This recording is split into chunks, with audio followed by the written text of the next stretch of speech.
المسلمين أجمعين.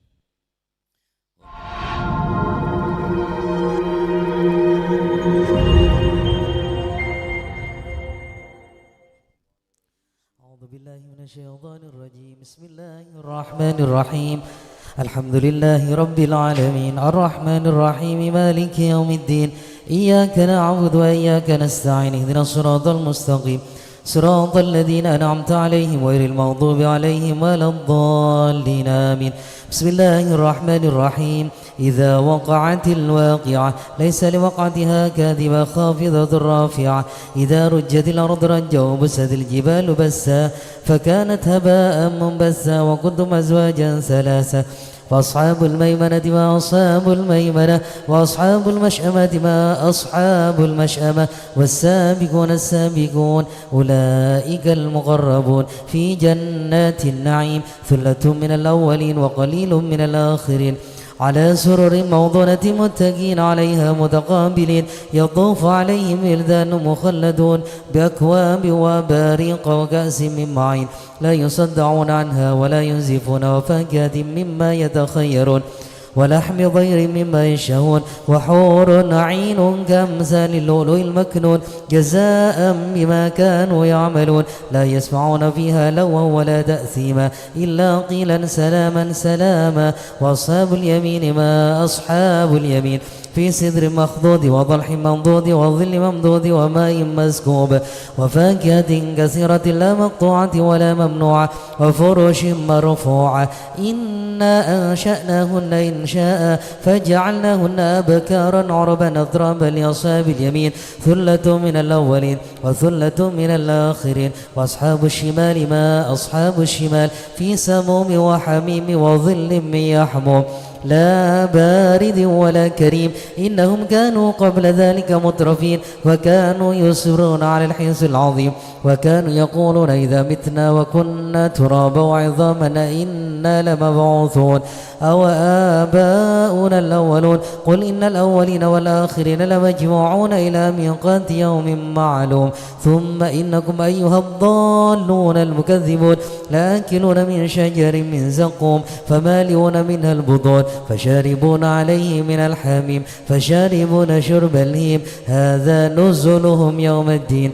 نحن خلقناكم فلولا تصدقون أفرأيتم ما تمنون أنتم تخلقونه أم نحن الخالقون نحن قدرنا بينكم الموت وما نحن بمسبوقين على أن نبدل أمثالكم وننشئكم فيما لا تعلمون ولقد علمتم النشأة الأولى فلولا تذكرون أفرأيتم ما تحرثون أنتم تزرعونه أم نحن الزارعون لو نشاء لجعلناه ضاما فظلتم تفكهون إنا لمغرمون بل نحن محرومون أفرأيتم الماء الذي تشربون أنتم أنزلتموه من المزن أم نحن المنزلون لو نشاء جعلناه ججا فلولا تشكرون أفرأيتم النار التي تورون أنتم أنشأتم شجرتها أم نحن المنشئون نحن جعلناها تذكرة ومتاعا للمقوين فسبح باسم ربك العظيم. فلا أقسم بمواقع النجوم وإنه لقسم لو تعلمون عظيم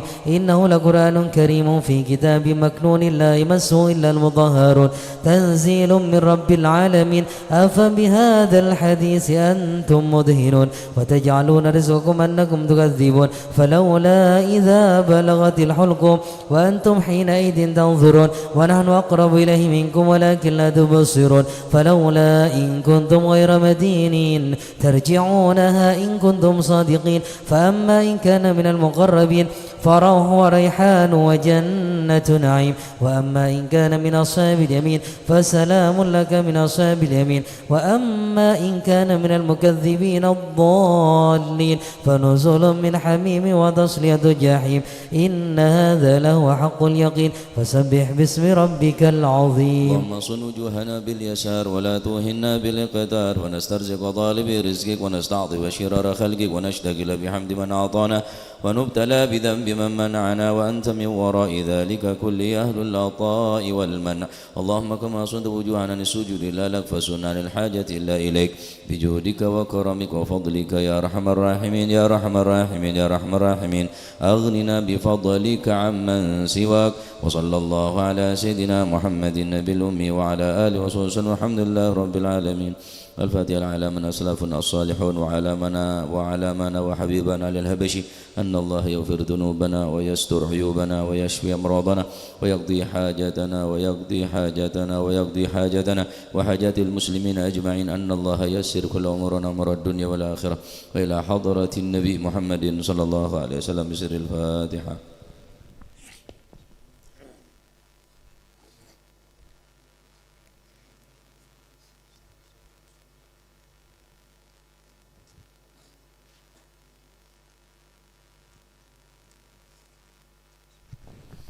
يا ربي صل على محمد شرف بدر في الكون أشراق. يا ربي صل على محمد يا ربي صل عليه يا ربي صل على محمد كرم داع يدعو إلى الحق.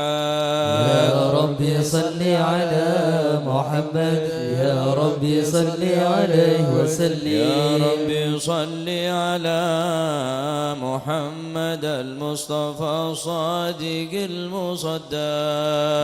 يا ربي صل على محمد يا ربي صل عليه وسلم. يا ربي صل على محمد أهل الورى منطقا وصدا. يا ربي صل على محمد يا ربي صل عليه وسلم. يا ربي صل على محمد أفضل من بالتقى تحقق. يا ربي صل على محمد يا ربي صل عليه يا ربي صل على محمد من بالسخاء والوفاء تخلى. يا ربي صل على محمد يا ربي صل عليه يا ربي صل وسلم. على محمد واجمع من الشمل ما تفرق. يا ربي صل على محمد يا ربي صل عليه يا ربي وسلم. صل على محمد وصله وسهل ما قد تعود. يا ربي صل على محمد يا ربي صل عليه يا ربي وسلم. صل على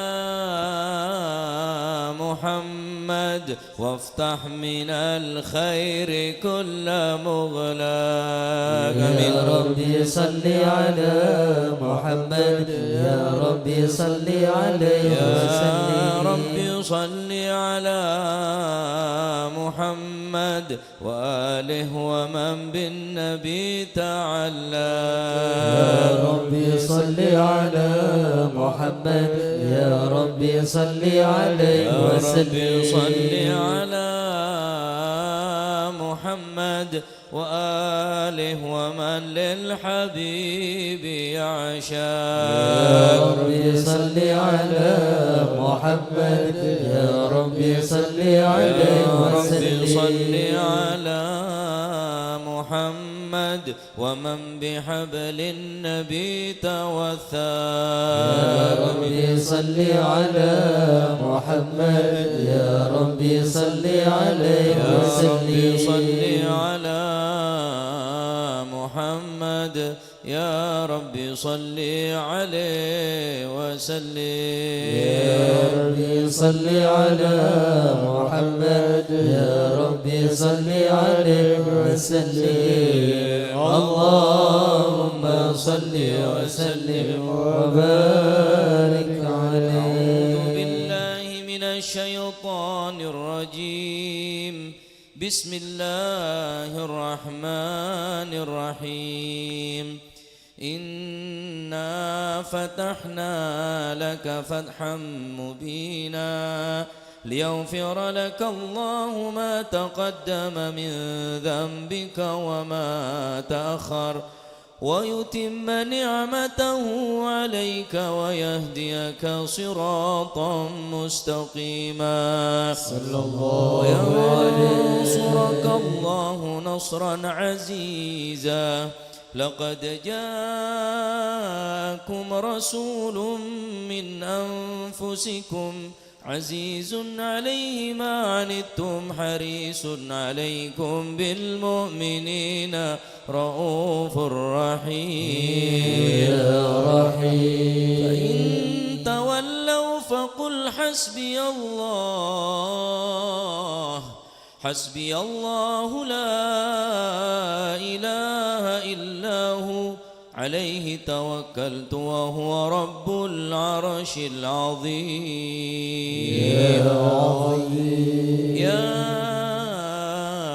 أيها النبي إنا أرسلناك شاهدا ومبشرا ونذيرا وداعيا إلى الله بإذنه وسراجا منيرا وبشر المؤمنين بأن لهم من الله فضلا كبيرا محمد رسول الله والذين معه وشداء على الكفار رحماء بينهم تراهم ركعا سجدا يبتغون فضلا من الله ورضوانا سيماهم في وجوههم من أثر السجود ذلك مثلهم في التوراة ومثلهم في الإنجيل كزرع أخرج شطأه فآزاره فاستغلظ فاستوى على سوقه يعجب الزراع ليغيظ بهم الكفار وعد الله الذين آمنوا وعملوا الصالحات منهم مغفرة وأجرا عظيما إن الله وملائكته يصلون على النبي يا أيها الذين آمنوا صلوا عليه وسلموا تسليما اللهم صل وسلم وبارك عليه السلام عليك زين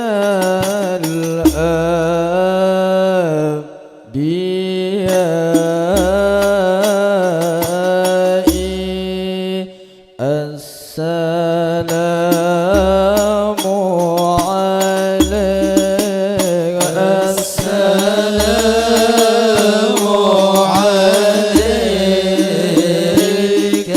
زين السلام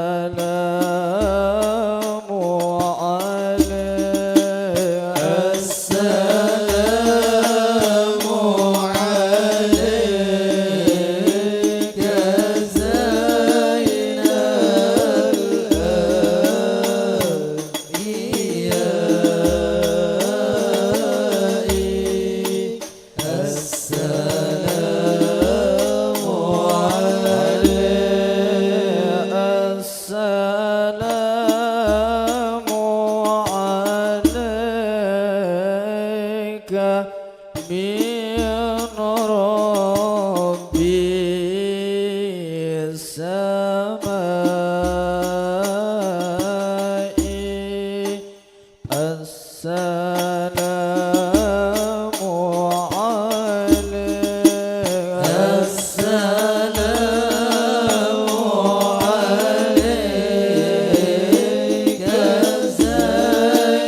دائم بلا قضاء السلام عليك السلام عليك زين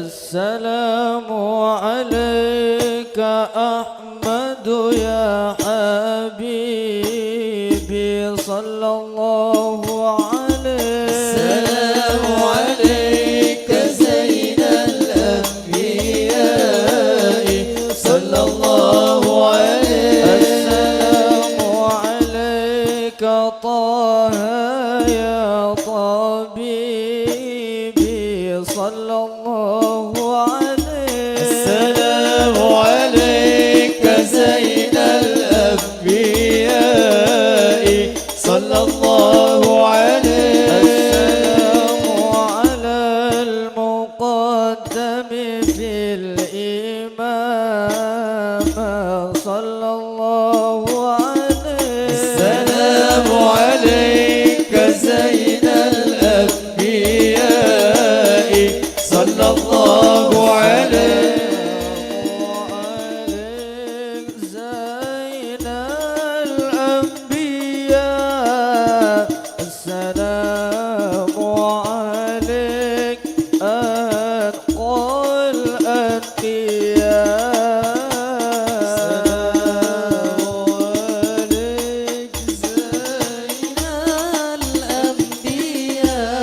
الأتقياء السلام عليك أتقى الأتقياء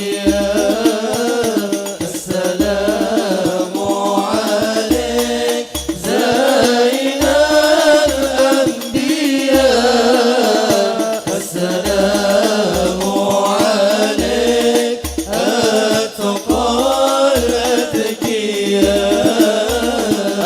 السلام عليك أحمد يا محمد السلام عليك طه يا ممجد السلام عليك أحمد يا محمد السلام عليك طه يا ممجد السلام عليك طه يا ممجد السلام عليك السلام عليك السلام عليك زين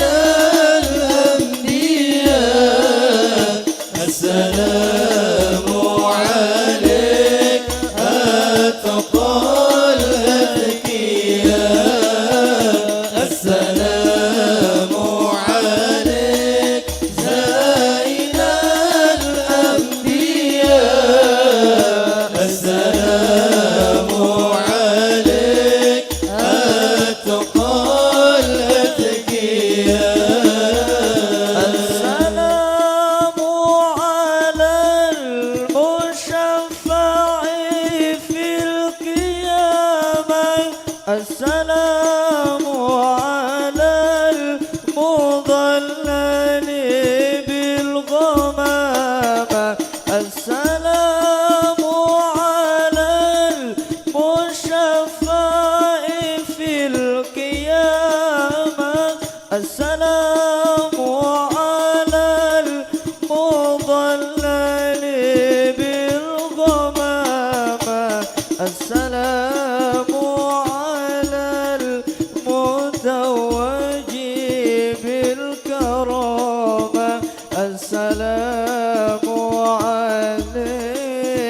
السلام عليك السلام عليك زين الأنبياء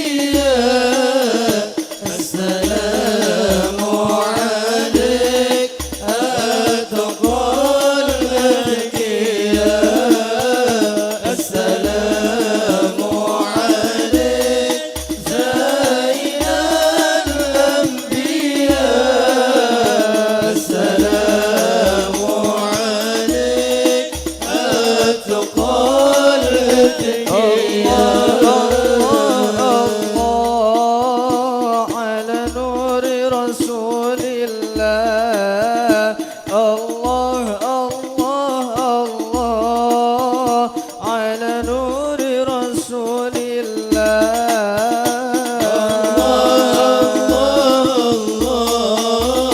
على نور رسول الله الله الله على نور رسول يا الله رسول الله الشفاعة يا حبيب الله الشفاعة يا رسول الله الشفاعة يا حبيب الله الشفاعة لما ناديت لبينا أدبنا السمع والطاعة يا رسول الله الشفاعة يا حبيب الله الشفاعة يا رسول الله الشفاعة يا حبيب الله الشفاعة لما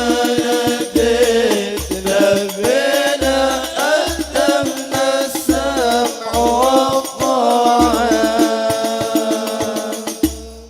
اللهم صل وسلم وبارك عليه اللهم صل وسلم وبارك عليه وعلى آله. بسم الله الرحمن الرحيم. الحمد لله القوي سلطانه الواضح برهانه المبسوط في الوجود كرمه وإحسانه تعالى مجده وعظم شانه خلق الخلق لحكمة وطوى عليها علمه وبسط لهم من فائض المنة ما جرت به في أقداره القسمة وأرسل إليهم أشرف خلقه وأجل عبيده رحمة تعلقت إرادة الأزلية بخلق هذا العبد المحبوب فانتشرت آثار شرفه في عوالم الشهادة والغيوب فما أجل هذا المن الذي تكرم به المنان وما أعظم هذا الفضل الذي برز من حضرة الإحسان صورة كاملة ظهرت في هيكل محمود فتعطرت بوجودها كناف الوجود وطرزت برد العوالم بطراز التكريم. اللهم صل وسلم أشرف الصلاة والتسليم على سيدنا ونبينا محمد الرؤوف الرحيم. اللهم صل وسلم وبارك اللهم صل وسلم وبارك عليه وعلى آله. تجلى الحق في عالم قدسه الواسع تجليا قضى بانتشار فضله في القريب والشاسع. له الحمد الذي لا تنحصر أفراده بتعداد ولا يمل تكراره بكثرة ترداد حيث برز من عالم الإمكان صورة هذا الإنسان ليتشرف بوجود الثقلان وتنتشر أسراره في الأكوان. فما من سر اتصل به قلب منيب إلا من سوابغ فضل الله على هذا الحبيب صلى الله. يا لقلب سروره قد توالى بحبيب عم الأنام نوالا. جل من شرف الوجود بنور غمر الكون بهجة وجمالا. صلى الله عليه. قد ترقى في الحسن على مقام وتناهى في مجده وتعالى. لحظته العيون فيما اجتلته بشرا كاملا يزيه الضلال. وهو من فوق علم ما قد رأت رفعة في شؤونه وكمالا. فسبحان الذي أبرز من حضرة الامتنان ما يعجز عن وصفه اللسان ويحار في تعقل معانيه الجنان. انتشر منه في عالم البطون والظهور ما ملأ الوجود الخلقي نور. فتبارك الله من إله كريم بشرتنا آياته في الذكر الحكيم ببشارة. لقد جاءكم رسول من أنفسكم عزيز عليه ما عنتم حريص عليكم بالمؤمنين رؤوف رحيم.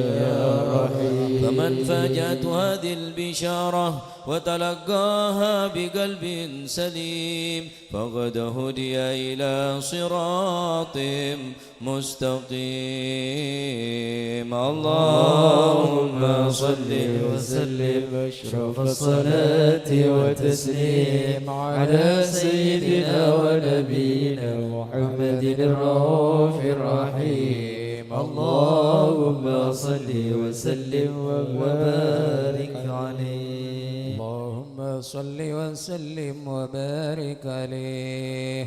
واشهد أن لا إله إلا الله وحده لا شريك له شهادة تربيها اللسان عما تضمنه الجنان من التصديق بها والإذعان. نسمع في الصدور من الإيمان قواعده وتلو عن اليقين من سر ذلك الإذعان والتصديق الشواهد. وأشهد أن سيدنا محمد العبد الصادق في قوله وفعله والبلغ عن الله ما أمره بتبليغ خلقه من فرده ونفله. أبد أرسله الله للعالمين بشيرا ونذيرا. صلى الله عليه. بلغ الرسالة وأدى الأمانة وهدى الله من الأمة بشرا كثيرا. فكان في ظلمة الجهل المستبصرين سراجا وقمرا منيرا. فما أعظم منة تكرم الله بها على البشر وما أوساها من نعمة انتصر أسرها في البحر والبر. اللهم صل وسلم بأجل الصلوات وجمعها وأزكى التحيات ووسعها على هذا العبد الذي وفى بحق العبودية صلى الله وبرز فيها في قلة الكمال وقام بحق الربوبية في مواتن الخدمة لله وأكمل عليه غاية الإكمال صلى الله عليه وسلم. روح المصلي عليه به فينبسط في قلب نور سر تعلقه به وحبه ويكتب بها بعناية الله في حسبه وعلى آله وصحبه الذين ارتقوا صهوة المجد بقربه صلى الله عليه وسلم. إلى أشرف الأصل بوده وحبه ما أطر الأكوان بنشر ذكراهم نسيم. اللهم صل وسلم أشرف الصلاة والتسليم على سيدنا ونبينا محمد الرؤوف الرحيم. اللهم صل وسلم وبارك عليه. اللهم صل وسلم وبارك عليه وعلى آله. أما بعد، فلما تعلقت إرادة الله في العلم القديم بذور أسرار التخصيص للبشر الكريم بالتقديم والتكريم الله عليه، نفذت القدرة الباهرة بالنعمة الواسعة والمنة الغامرة، فانفلقت بيضة التصوير في العالم المضلك الكبير عن جمال مشهود بالعين، هاو لوصف الكمال المضلك والحسن التام والزين صلى الله عليه. فتنقل ذلك الجمال الميمون في الأشلاب الكريمة والبطون، فما من صلب ضم إلا وتمت عليه من الله النعمة صلى الله عليه. فهو القمر التام الذي يتنقل في بروجه ليتشرف به موضع استقراره وموضع خروجه، وقد قضت الأقدار الأزلية بما قضت، وأظهرت من سر هذا النور ما أظهرت، وخصصت به من خصصت صلى الله عليه. فكان مستقره في الأصنام الباخرة والأرحام الشريفة الظاهرة، حتى برز في عالم الشهادة بشرا كالبشر صلى الله عليه. ونورا حير الأفكار ذور وبهر، فتعلق ذمة الراكمين هذه الحروف بأن يركم في هذا القرضاس ما هو لديه من عجائب ذلك النور معروف صلى الله عليه. وإن كانت الألسن لا تفي بعشر معشار أوصاف ذلك الموصوف تشويقا للسامعين من خواص المؤمنين، وترويحا للمتعلقين بهذا النور المبين. وإلا فأنا تعرب الكلام عن شؤون خير الأنام، ولكن الزني لا تذوين ما حفظته من سير أشرف المخلوقين وما أكرمه الله به في مولده من الفضل الذي عم العالمين صلى الله عليه. وبقيت رايته في الكون منشورة على مر الأيام والشهور والسنين، داعي التعلق بهذه الحضرة الكريمة وناعج التشوق إلى سماع أوصافها العظيمة، ولعل الله ينفع به المتكلم والسامع فيدخلني في شفاعة هذا النبي الشافع، ويتروحان بروح ذلك النعيم. اللهم صل وسلم أشرف الصلاة والتسليم على سيدنا ونبينا محمد الرؤوف الرحيم. اللهم صل وسلم وبارك يا ربنا ارحم جمعنا، يا ربنا ارحم جمعنا، وارحم إلهي ضعفنا، فنحن قوم ضعفاء. يا ربنا ارحم جمعنا، يا ربنا ارحم جمعنا، وارحم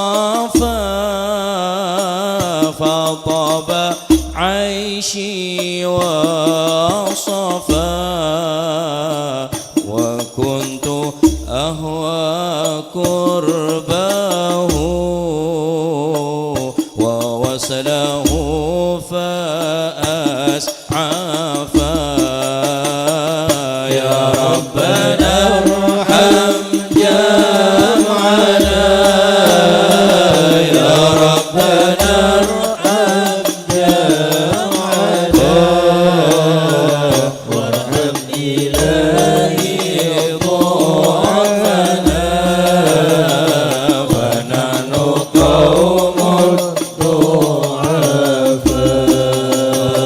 وليس عندي حالات تحيشني مثل الجفا فكل من عنا فني في حبه ماء صافا يا ربنا ارحم جمعنا يا ربنا ارحم جمعنا وارحم إلهي ضعفنا فنحن قوم ضعفاء لله خل صديق عهدته على الوفاء وصفه الوصيف لي وهو على ما وصفا يا ربنا ارحم جمعنا يا ربنا ارحم جمعنا وارحم إلهي ذنوبنا فنحن قوم ضعفاء أسقمني هجرانه فكان بالوصل الشفاء إذا أسأت آدمي في حقه عني عافا يا ربنا ارحم جمعنا يا ربنا ارحم جمعنا وارحم إلهي ضعفنا فنحن قوم ضعفاء به امتنيت فهو لي غنى وحسبي وكفى يا أيها البرق الذي من حبه قد رفرفا يا ربنا ارحم جمعنا يا ربنا ارحم جمعنا وارحم إلهي ضعفنا فنحن قوم ضعفاء أظهرت من وجدي الذي في مهجتي قد اختفى ذكرتني عهدا مضى وطيب عيش سلفا يا ربنا ارحم جمعنا يا ربنا ارحم جمعنا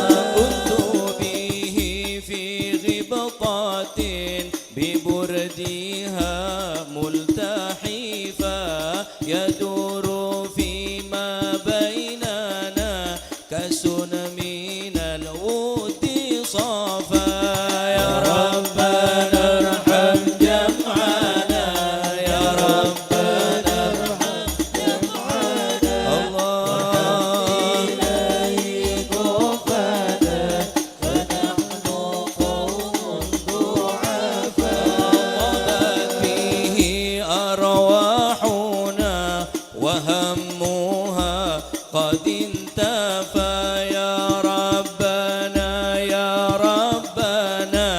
غثنا بالقرب المصطفى يا ربنا ارحم جمعنا آمين يا ربنا ارحم جمعنا الله إلهي وفانا فنحن قوم ضعفاء فإنه زادت به الأرواح منا شغفا فارحم إلهي ضعفنا فنحن قوم ضعفاء يا الله يا رب ارحم جمعنا آمين يا ربنا ارحم جمعنا وارحم إلهي ضعفنا فنحن قوم ضعفاء لا نستطيع الصبر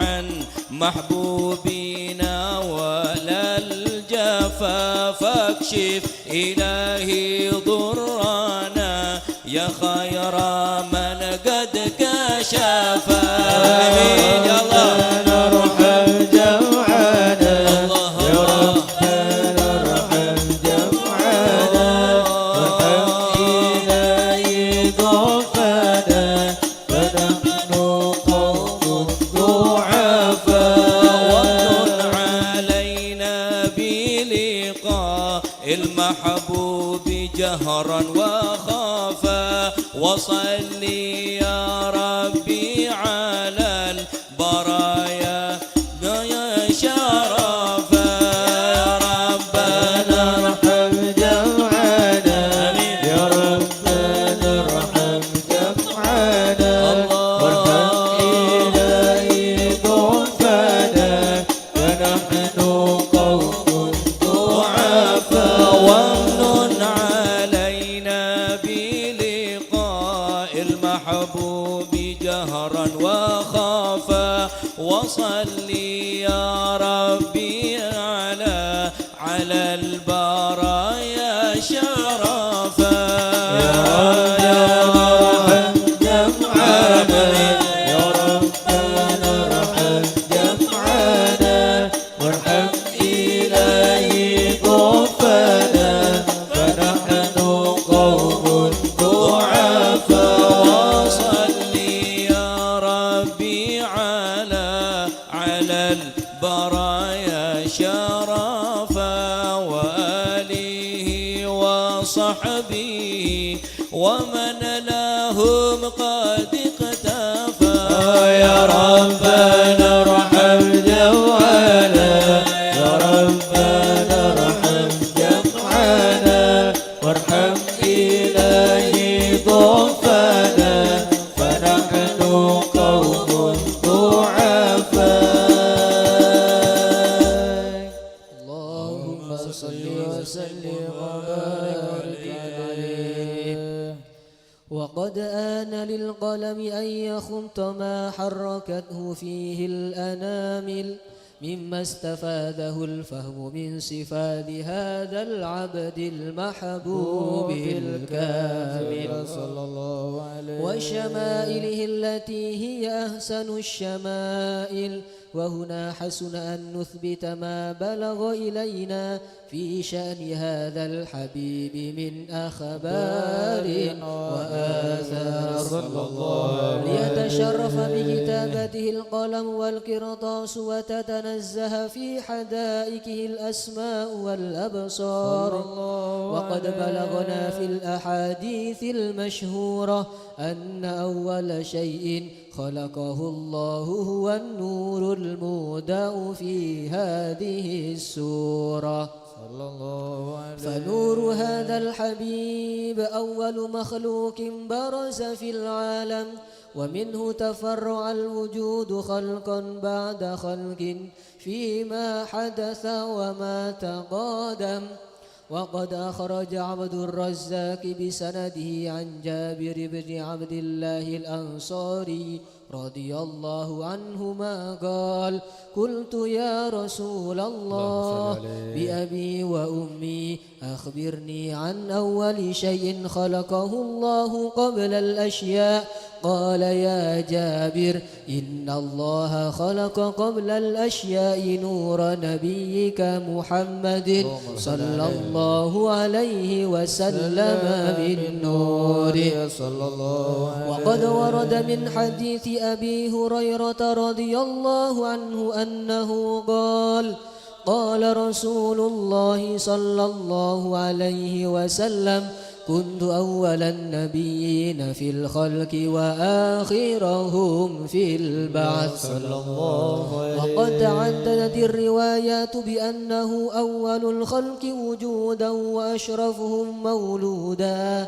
ولما كانت السعادة الأبدية لها ملاحظة خفية اختصت من شاءت من البرية بكمال الخصوصية صلى الله عليه وسلم. فاستودعت هذا النور المبين أصلاب وبطون من شرفته من العالمين، فتنقل هذا النور من صلب آدم ونوح وإبراهيم عليه السلام حتى أوصلته يد العلم القديم إلى من خصصته بالتكريم هبيه الكريم عبد الله بن عبد المطلب ذي القدر العظيم، وأمه التي هي في المخاوف آمنة السيدة الكريمة آمنة.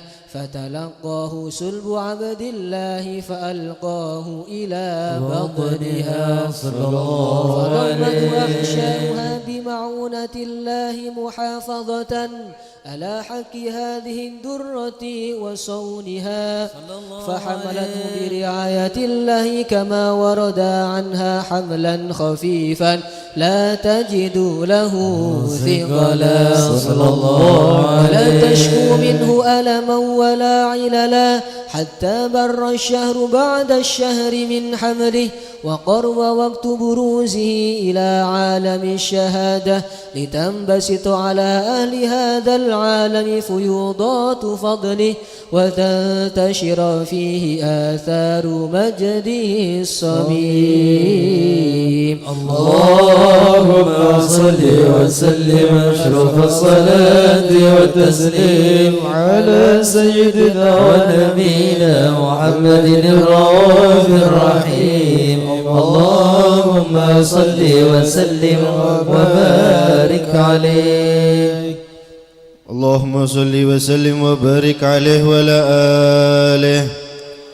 ومنذ علقت به هذه الدرة المكنونة والجوهرة المسؤونة والكون كله يسبح ويمسي في سرور وابتهاج قرب ظهور إشراق هذا السراج، والعيون متشوفة إلى بروزه متشوقة إلى التقاط جواهر كنوزه صلى الله عليه. وكل دابة لقريش نطقت بفصيح العبارة معلنة بكمال البشارة، وما من حامل حملت في ذلك العام إلا أتت في حملها بغلام من بركات وسعادة هذا الإمام صلى الله عليه. ولم تزل الأرض والسماوات متضمخة بإدر الفرح بملاقاة أشراف البريات وبروزه من عالم الخفاء إلى عالم الظهور بعد تنكله في البطون والظهور. فأظهر الله في الوجود بهجة التكريم وبسط في عالم الكبير مائدة التشريف والتعظيم ببروز هذا البشر الكريم. اللهم صل وسلم أشرف الصلاة والتسليم على سيدنا ونبينا محمد الرؤوف الرحيم. اللهم صل وسلم وبارك عليه. اللهم صل وسلم وبارك عليه وعلى آله. فحين قرب عن وضع هذا الحبيب علنت السماوات والأرضون ومن فيهن بالترحيب، وأمطار الجود الإلهي على أهل الوجود تسيج، وألسنة الملائكة بالتبشير للعالمين تعج. سبحان الله والحمد لله ولا إله إلا الله والله أكبر. سبحان الله والحمد لله ولا إله إلا الله والله أكبر. سبحان الله والحمد لله ولا إله إلا الله والله أكبر. والقدرة كشفت قناع هذا المستور ليبرز نوره كاملا في عالم الظهور، نورا فاق كل نور. وانفذ الحق حكم حلا من أتم الله عليه النعمة من خواص الأمة أن يحضر عند وضعه أمة تأنيسا لجنابها المسعود ومشاركة لها في هذا السماط الممدود. فحضرت بتوفيق الله سيدة مريم وسيدة آسيا ومعهما من الحور العين من قسم الله له من الشرف بالقسمة الوافية. فذا الوقت الذي رتب الله على غدوره وجود هذا المولود، فانفلق صبح الكمال من النور عن عمود، وبرز الحامد المحمود مذعنا لله بالتعظيم والسجود. صلى الله صلى الله عليه وسلم. صلى الله على محمد صلى الله عليه وسلم. اللهم صل على محمد. اللهم صل عليه. Pekerong dak Kanjeng Nabi. Khusyuk.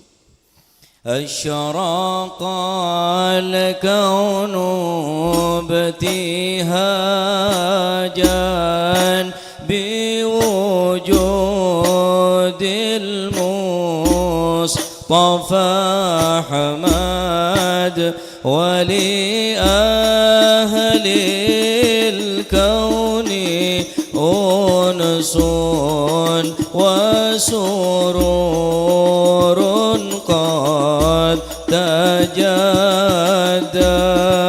يا نبي سلام عليك، يا رسول سلام عليك، يا حبيب سلام عليك. صلوات الله عليك. فاضربوا يا أهل المثاني فهزار اليمن غرد واستضيء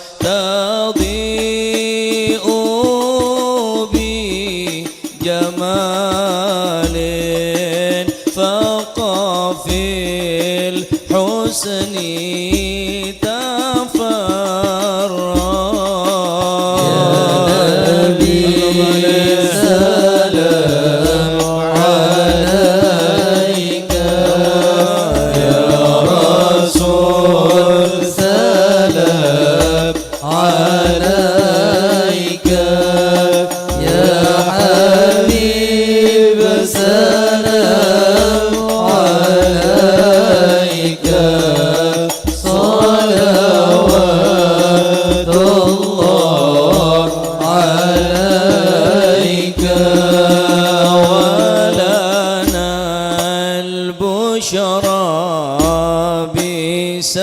وعد مستمر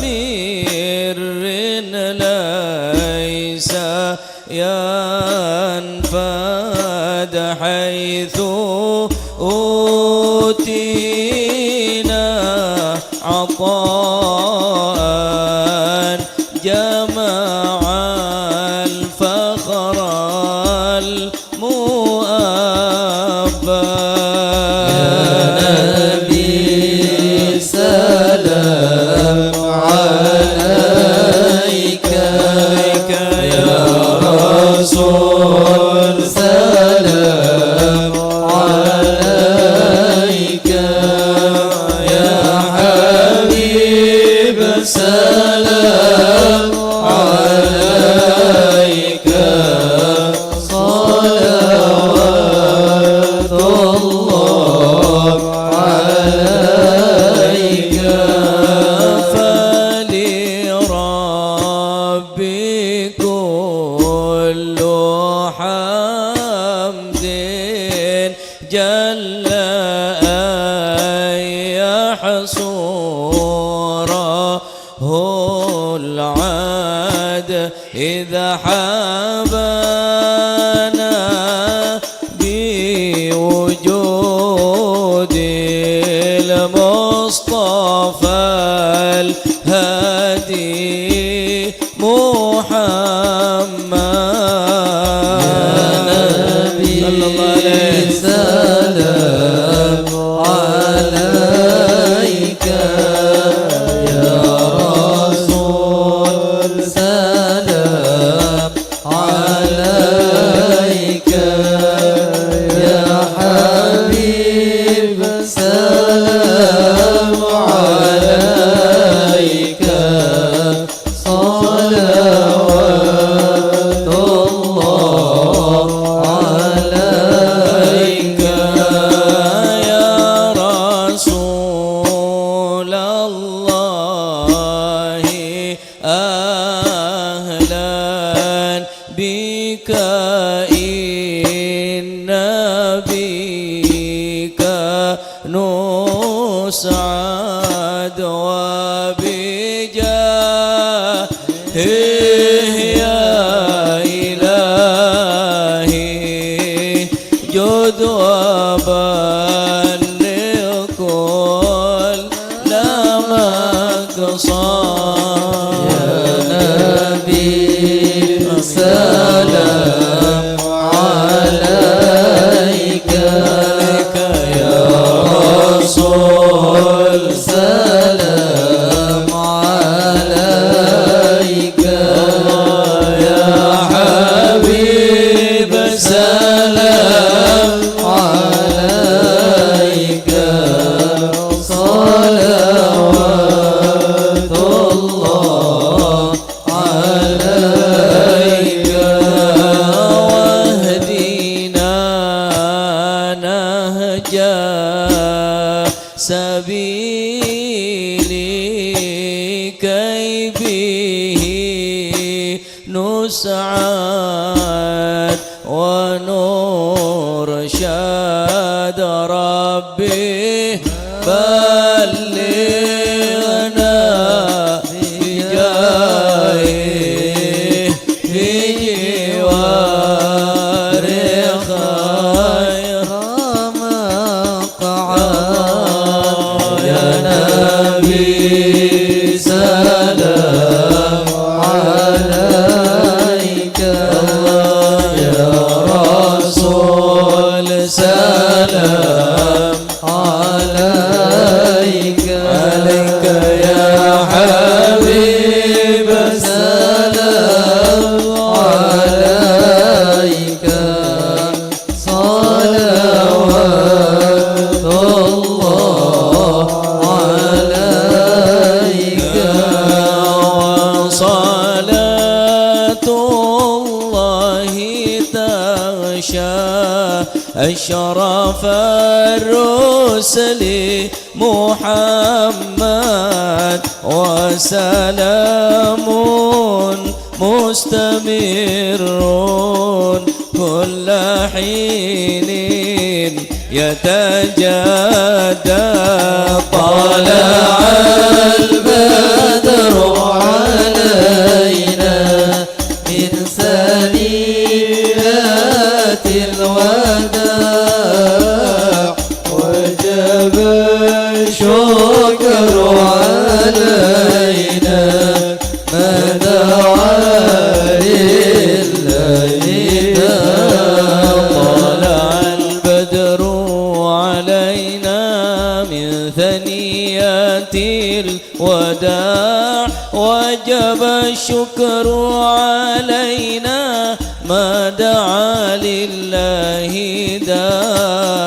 طلع البدر علينا ثنيات الوداع وجب الشكر علينا ما دعا لله مرحبا يا مرحبا يا نور العين مرحبا جد الحسين مرحبا مرحبا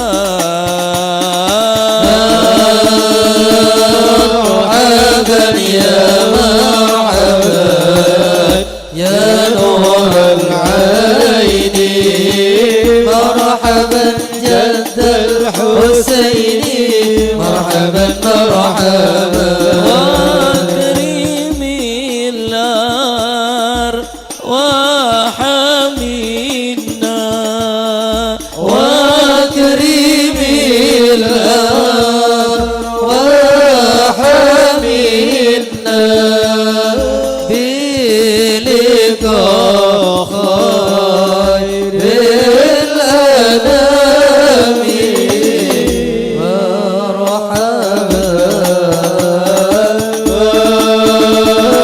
مرحبا يا مرحبا يا نور العين مرحبا جد الحسين مرحبا مرحبا على محمد صلى الله عليه وسلم صلى الله على محمد يا ربي صل وسلم يا نبي سلام عليك يا رسول سلام عليك يا حبيب سلام عليك صلوات الله عليك اللهم صل على محمد.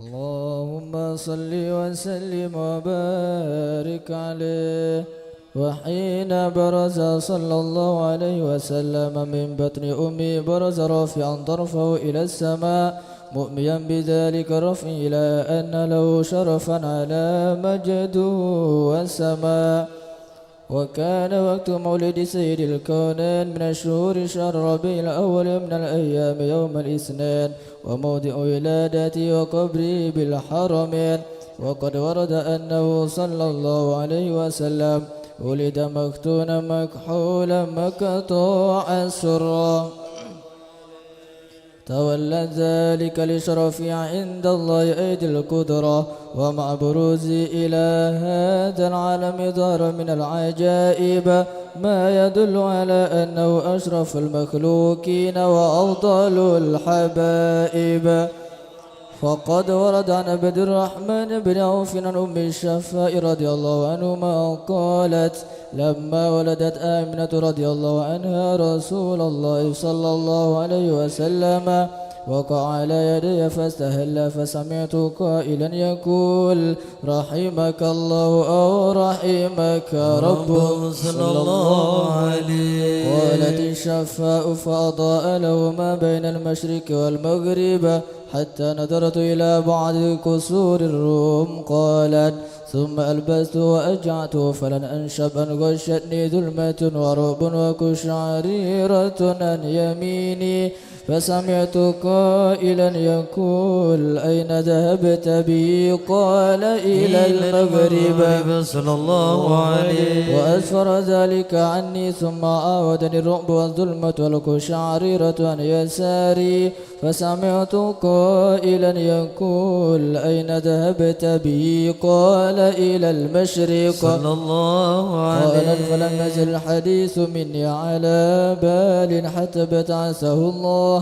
فكنت من أول الناس إسلاما وكم ترجمت السنة من عظيم المعجزات وبهير الآيات البينات بما يقضي بعظيم شرفي عند مولانا صلى الله وأن عليه عين عنايتي في كل حين ترعى وأنه الهادي إلى الصراط المستقيم اللهم صل وسلم أشرف الصلاة والتسليم على سيدنا ونبينا محمد الرؤوف الرحيم اللهم صل وسلم وبارك عليه.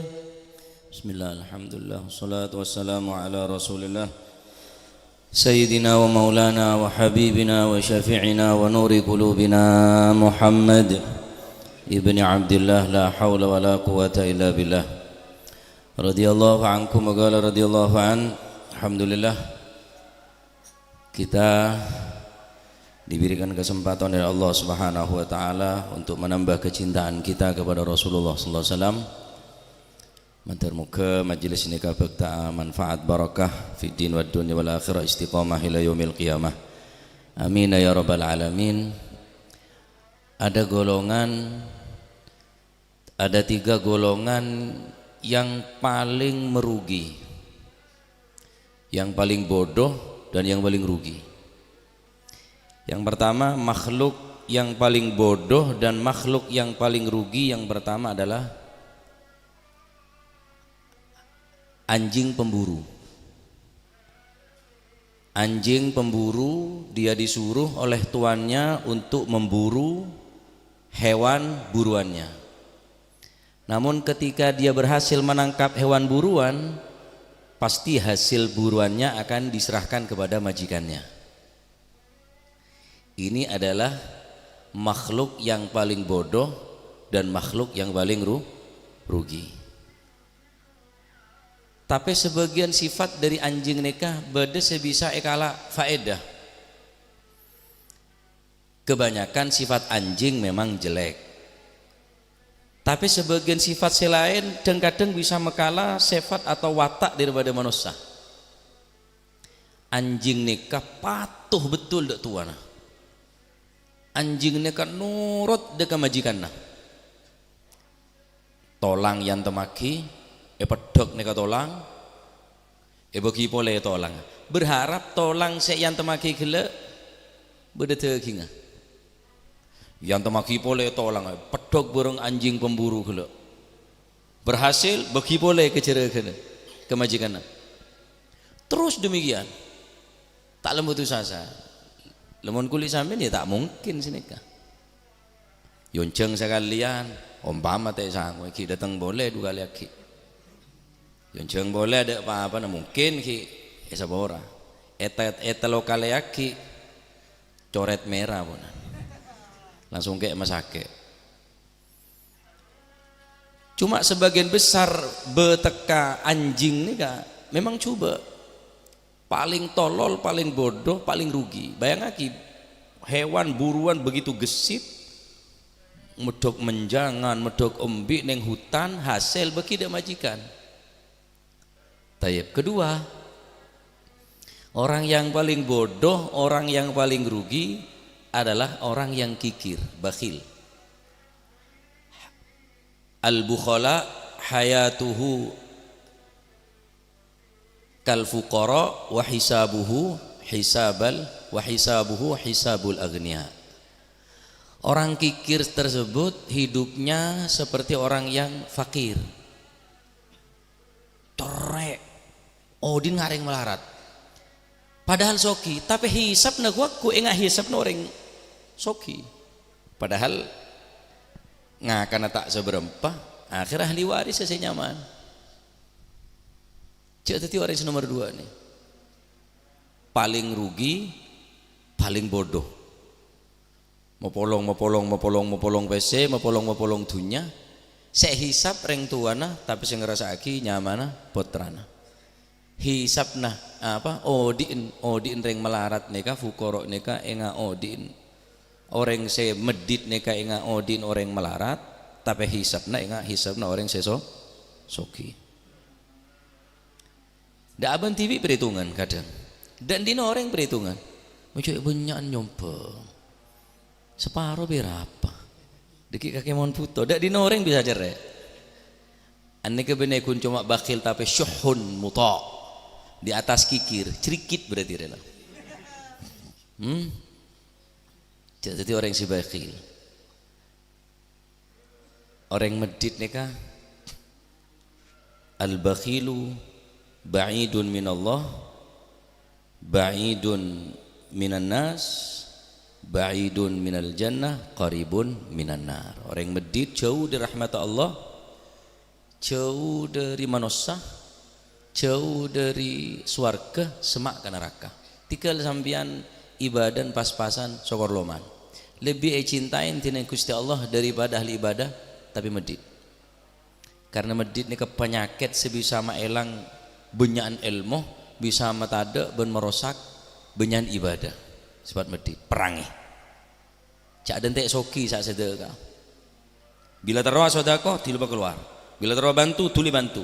Mon ki aden tek laku du malam ki aden tek tak mungkin. Pasti gagal. Pasti burung. Tengir baca gula pun. Sambian terus baca Quran sekali aja tuli baca. Dan tek deki tak kira baca. Terus hadir majelis, tuli hadir, cak dan tek kemis boleh tak kira. Tambah abid kaki tambah tak kenceng. Lah berjajira. Semakin dolum, semakin tak kenceng. Keng setan ngerayu ki bodo kesempatan boleh, ki bodo mungkin seminggu sebakal datang. Nikah rayuan setan. Senomor telok, orang yang paling bodoh, orang yang paling bodoh dan orang yang paling rugi adalah orang yang ahli ghibah. Dia beramal ibadah dengan sekuat tenaga tapi hasilnya sifir, nol. Karena kalah benar yang saya ghibah kuku. Pasanna, sholat tah, dzikir, Al-Qur'an nah, sodakona, haji umrona. Tapi ini kita jaga sifir, nol. Tak boleh apa-apa. Terus umpama saya rasanya banyak, kebagus nala tada. Fatuqdha min hasanatihi hatta la tabqa lahu hasanatun. Dia memberikan kebaikannya kepada orang yang ia ghibai, yang ia gunjing selama hidup di atas dunia. Manakala sudah tidak ada lagi kebaikannya, maka keburukannya orang yang kita gunjing saya rasanya gela. Bagi kulit sambian ada saya kocak tak ngakan buana melo getana, tak ngakan nangkana endak kaki ngakan getah, ngakan lecang teh manuk ketik lagi. Telok ini kebaling budu nih. Anjing pemburu, hasil buruannya bagi kemajikan. Orang medit, saya hisap aben tibi, tapi aben tibi, nah aben saya long molong, tapi orang lain saya ngerasa aki, saya hisap nah aben saya hisap koku. Ki okor sambian okor, cok moro langsung coran-coran yang corongku, okor. Kebutona rumah tanggana, kebutona anaan, kebutona depora dan sebagainya, baru kemudian bersedekah. Orang lambat ni sinikah. Hasil lakon neka popolong igunakan untuk keluarga, untuk orang tua, untuk sedekah. Barokah kurang lambat ni. Makin tambah cakang lakon tambah punya tangah. Karena angsurnya tak remare. Ya, nomor 2 ni orang paling rugi dan paling bodoh. Sera orang medit karena ben saya hisap kokok dengan akhirat. Nomor 3 orang yang ahli ghibah hindare. Ghibah ini minal kabair. Nang kitab Irsyadul Ibad sepakat para ulama annal ghibah minal kabair. Cuma semakin tak yang bahkan tak yang dosa bonan. Ghibah nika pun makanan santapan setiap hari. Tak kung nangkung saya ghibah ini tengah deng kiai na. Kiai na guru na saya rasanya. Apa dia? Cat toh. Ya.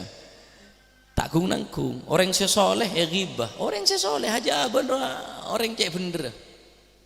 Padahal abang TV 0% kapi, sifir kapi apa? Tahajud. Apa? Duha. Apa? Al-Quran. Apa? Sodako. 0 kapi. Tapi mengadung menggunjing, masya Allah.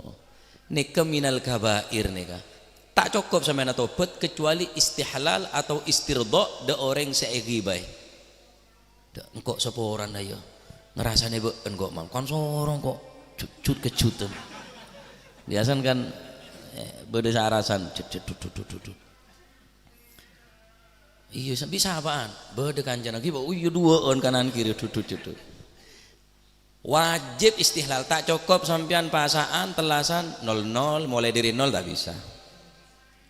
Wajib istihlal, minta halal, istirdo, minta ridho. Umpama saya rasanya rela mate, tu akidah ke Gusti Allah. Tu akidah ke Gusti Allah. Pola kelaban cara ngak nikah orang saya rasanya sampean nikah nyapora. Orang ngerasanya tak harus dengan ocaan, bisa kelaban tengka atau bisa kelaban apapun sekira orang nikah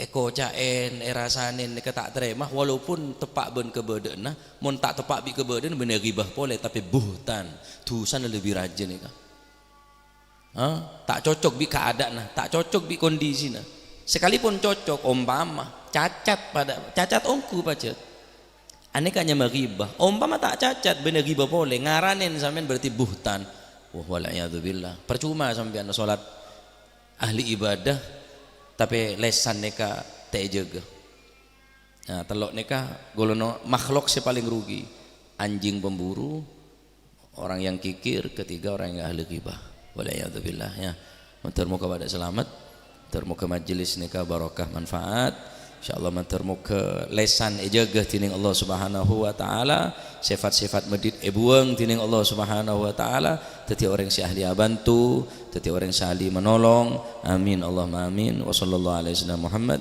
alhamdulillah rabbil alamin.